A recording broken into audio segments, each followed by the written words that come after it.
cidade onde a gente mora parece um pouquinho a casa da gente.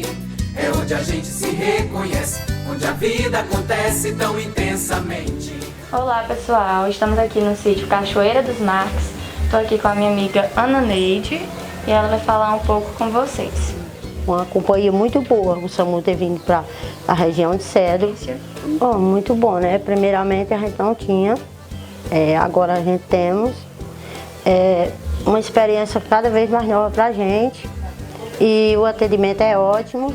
Pessoal, e no dia 15 de novembro, não se esqueça, votar no Joãozinho de Titico, votem no 12. Joãozinho é 12, o nosso sonho não pode parar.